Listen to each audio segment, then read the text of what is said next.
चोली में। अरे देवरू होया जे पता चली तोरा होली में, आदत छोड़ाई तो हर हाथ डालल चोली में। किस कलर की चड्डी पहने हो? तो ढंग से तू रंग डालो ये हो महारानी, जवानी को सहम बिना चढ़िए के तनी करा तू रहो, तनी करा तू रहो, सब कुछ तनी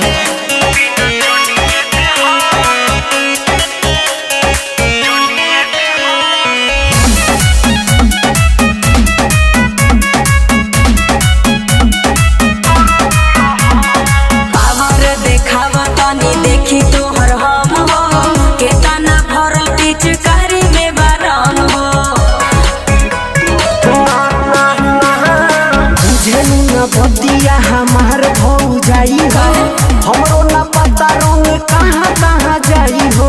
बता दो ना। ना मन तो ढंग से तू रंग डालो ये हो महारानी, जवानी को सहम बिना चढ़िए के हो,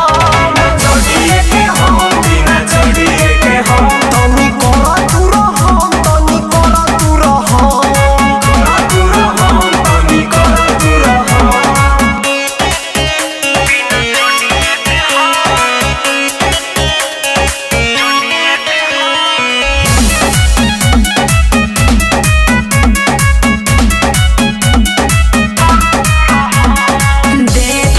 छूट अब मजा ले लो लूट के, रंगी रंगील खड़े डाला चाहे सूत के।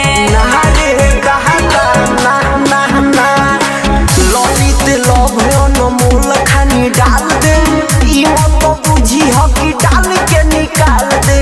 पता बा कि ना? पता चल रहा है।